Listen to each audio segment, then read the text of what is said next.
Bonjour. Aujourd'hui, nous sommes dans Matthieu, le 2e chapitre, et notre thème, les bénédictions de l'obéissance. Dans un instant.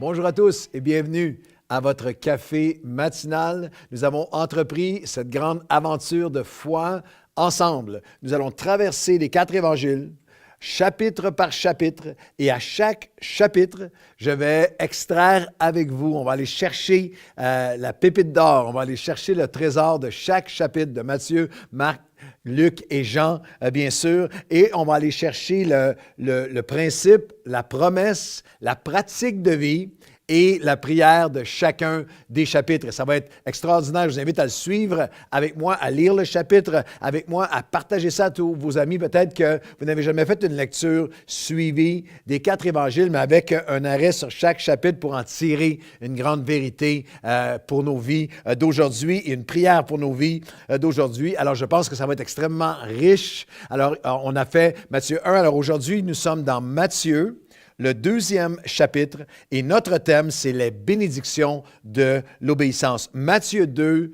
est un chapitre d'obéissance. On va voir ça ensemble dans un instant. L'obéissance à Dieu est un outil tellement puissant. L'obéissance à Dieu va toujours vous garder avec une longueur d'avance. On va voir ça dans un instant. Un pas d'avance sur notre ennemi.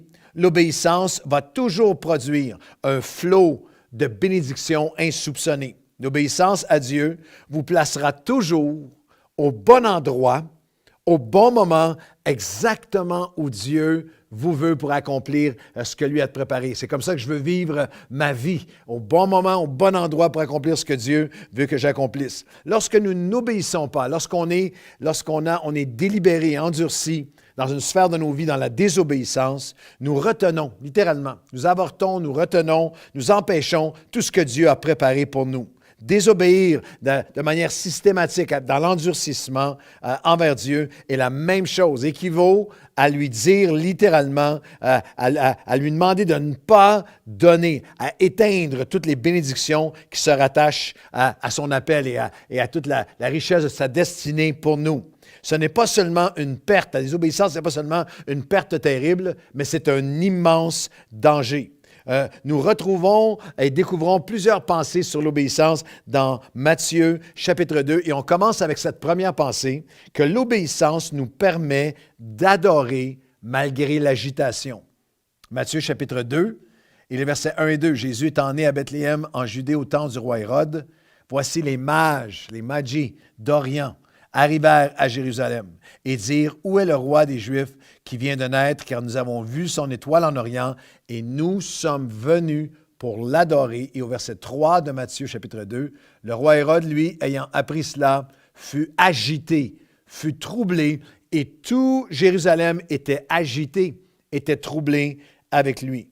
C'est une première vérité extraordinaire, c'est que l'obéissance à Dieu, nous ne sommes jamais parfaits dans notre obéissance. Mais l'obéissance sincère envers Dieu, un désir de lui obéir, nous permet une adoration, avec toute la paix que l'adoration peut nous procurer, une adoration malgré l'agitation ambiante, l'agitation d'une pandémie qui se prolonge, l'agitation qui prend place à toutes sortes de niveaux dans notre société ou même dans ta famille, dans ta vie, à ton travail, dans toutes sortes de sphères autour.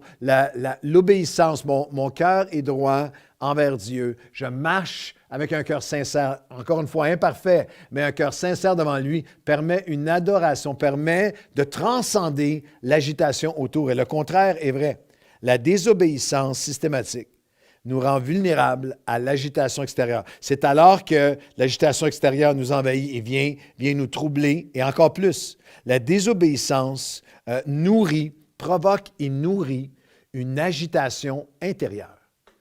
En fait, tu peux être dans la meilleure atmosphère de louange et d'adoration et si tu marches dans la désobéissance, être comme imperméable à la paix de Dieu, être en agitation qui vient de l'intérieur malgré une atmosphère d'adoration extérieure. L'obéissance nous permet d'adorer malgré l'agitation. La deuxième pensée, c'est que l'obéissance nous permet de nous approprier et d'accomplir les promesses de Dieu. de les voir.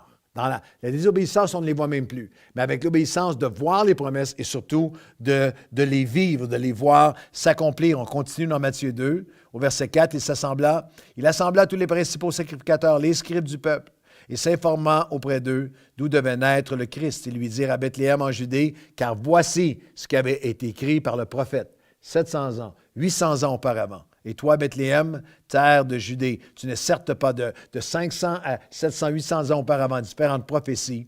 Et toi, Bethléem, terre de Juda, tu n'es certes pas la moindre entre les principales villes de Juda, car de toi sortira un chef qui paîtra Israël, mon peuple. C'est assez magnifique de voir que les mages, en obéissant à la direction et à la volonté de Dieu dans ce long périple de plusieurs mois, si ce n'est de quelques années, dans ce long périple d'obéissance, avec aucune garantie, une obéissance à suivre étape par étape, la direction, l'étoile, la direction que Dieu leur donnait, était en train d'accomplir. C'est l'obéissance qui a permis d'accomplir. Ils étaient tellement loin, mais leur obéissance leur permet de voir et d'accomplir ce que ceux qui étaient là, scribes et pharisiens, et qui connaissaient la parole sur le bout de leurs doigts, qui l'avaient mémorisée, étaient complètement aveugles à ce qui était si près d'eux.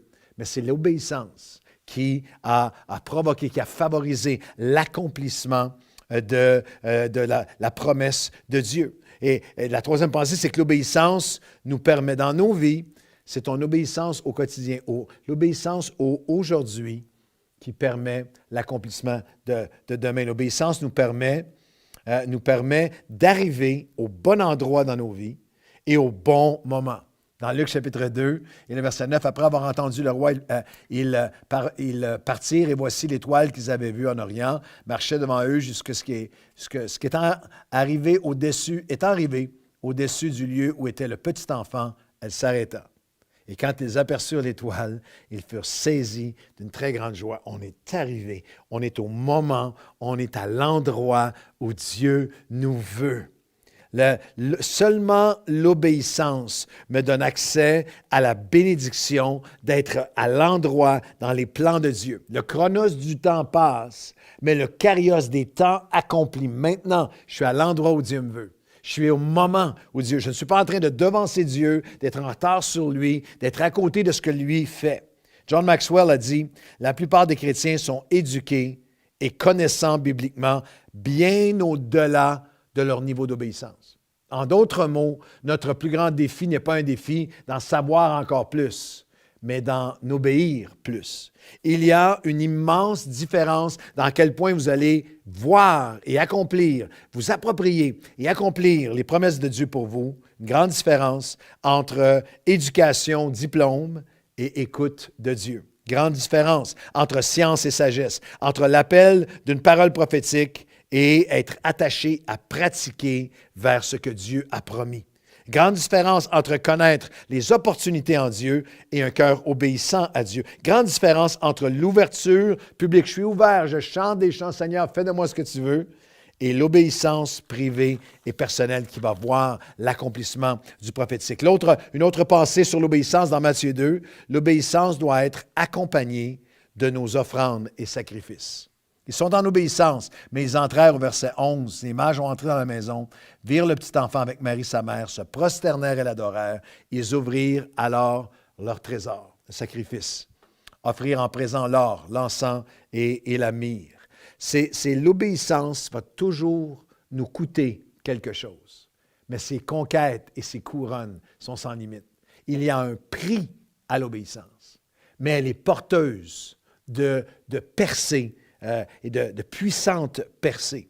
L'or, l'encens et la myrrhe étaient symboliques, représentaient. Leur sacrifice était annonciateur de l'ultime obéissance. Ils annonçaient le roi, qui est le roi qui vient, Dieu fait homme, qui vient vivre pour mourir et s'offrir pour la rédemption de l'humanité. Et c'est l'obéissance avec sacrifice de nos vies, avec le prix qu'on paye, le prix de l'obéissance à chaque jour, qui nous gardera à l'abri et toujours un pas en avant sur notre ennemi. Dernière portion dans Matthieu chapitre 2, le verset 13. Lorsqu'ils furent partis, voici un ange du Seigneur apparut en songe à Joseph. Il lui dit, lève-toi, prends le petit enfant et sa mère, fuyez en Égypte et reste-y jusqu'à ce que je te parle, car Hérode cherchera le petit enfant pour le faire périr. Et Joseph obéit. Joseph se leva, prit de nuit le petit enfant et sa mère et se retira en Égypte. Ce qui arrive ensuite est terrifiant. Hérode, dans sa colère, va faire assassiner tous les garçons de moins de 2 ans de cette région, mais Joseph est protégé. Joseph a obéi à Dieu et a gardé une longueur d'avance sur l'ennemi.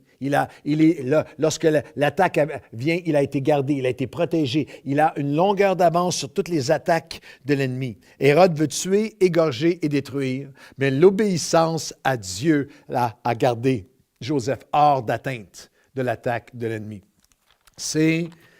Vous pouvez citer, vous pouvez connaître toutes les lignes du combat spirituel, vous pouvez chanter l'ennemi est sous vos pieds, vous pouvez être avec ceux qui chassent et qui nomment les huit dominations et tous les démons de l'enfer. C'est l'obéissance qui nous protège. C'est l'obéissance qui nous garde une longueur d'avance sur toutes les attaques de l'ennemi. Alors aujourd'hui, si vous voulez, nous allons prier ensemble. Matthieu chapitre 2, la prière d'obéissance. Seigneur, je réalise aujourd'hui que l'obéissance à toi va me permettre d'adorer, quelles que soient les attaques, quelle que soit l'agitation qui m'entoure. Seigneur, avec obéissance, je peux m'approprier les promesses que tu as préparées, ce que tu as annoncé et préparé pour ma vie. Par l'obéissance, Seigneur, je viens et j'offre à nouveau. J'y ajoute, je viens accompagner mon obéissance de sacrifice. Je m'offre à toi comme un sacrifice vivant. S'il y a des sphères de désobéissance dans ma vie, des saisons ou sphères de désobéissance, je viens à toi, sonde-moi, ô Dieu, connais mon cœur, instruis-moi, montre-moi et donne-moi cette humilité de venir avec obéissance devant toi, afin d'accomplir, afin de m'approprier, afin d'adorer, quelle que soit l'agitation autour. Et Seigneur, afin aussi d'être à l'abri, d'être protégé, quels que soient les plans de l'ennemi de destruction. Toujours, Seigneur, nous serons une longueur d'avance, protégés, hors d'atteinte de. Aucune arme formée contre nous ne prospérera, alors que nous marchons avec humilité et obéissance devant toi, dans le nom de Jésus. Amen et amen. Bonne journée.